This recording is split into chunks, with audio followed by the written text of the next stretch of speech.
Hello, friends. Today I'm going to show you something a little bit different. And some of the friends from OK1 that joined us for our math group the other day will have seen this already, but we thought that it would be a fun trick to show everyone in the class. So what I'm talking about right now is called capacity. Capacity is how much a container can hold of something, okay? So today we are comparing 3 different sized jars. And inside these jars is water. Now, Mrs. Barnett told me the other day that the water is not easy to see on the camera. So we're going to do a little trick. We're going to put some food coloring in it so that you can see it better and compare. Let's give it a stir and see if this works. There we go.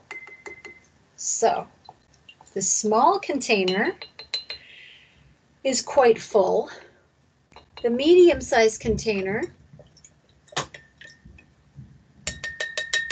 it's about halfway, and the large container does not have very much in it, okay? The water does not fill the large container very much. My question is, the question I asked my friends the other day in our math group was, which container has the most water in it? Which one do you think has the most water? I'll give you a minute to think about that.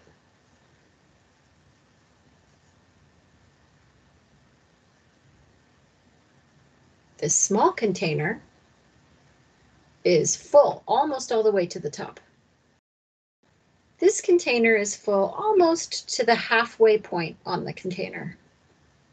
And this one, the large one, it's not very full at all. The container is this big, and look how much water is in it. It's not even halfway. So, which one do we think has the most water?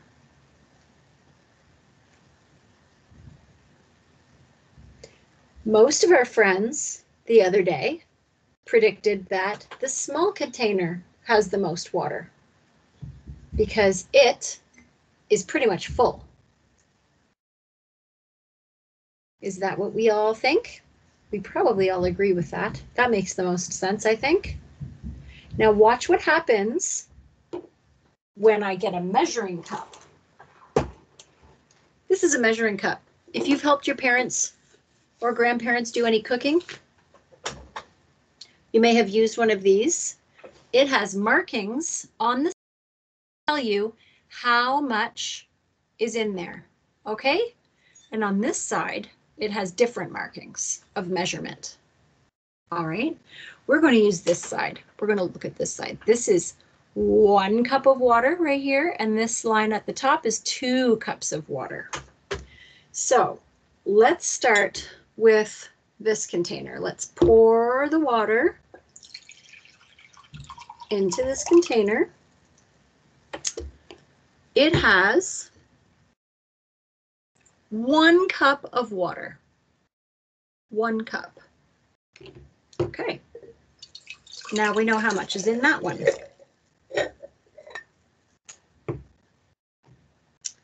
Now we'll pour this one in here and compare. Oh, look at that. This one also has 1 cup of water.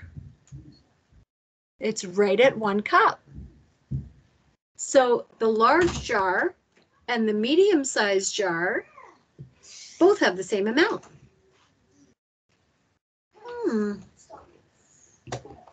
They both have 1 cup. Now, this container for sure is not going to have the same amount. This container for sure is going to have more. We know that. That was our estimate, right? We'll pour it in here. Let's see. Look at the side.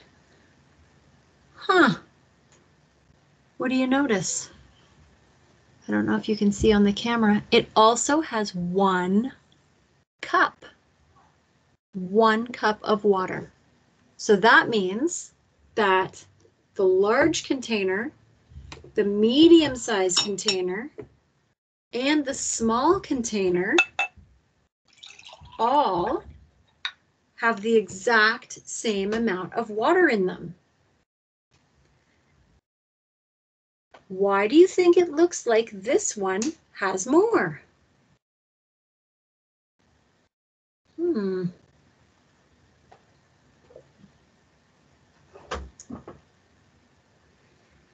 Have you figured it out? This one looks like it has more because it's a smaller container. So it does not take as much to fill it. This one is much bigger. It takes a lot more to fill it. That's why it looks like there's less, but really it's the same amount. So my challenge to you is the next time you're maybe in the bathtub, or maybe you're allowed to play with water when you're in that, like playing in the sink or something at home, ask for a couple of different plastic containers, and maybe you can experiment and do some exploration around the idea of capacity. It's a really fun thing to explore. Have fun, friends.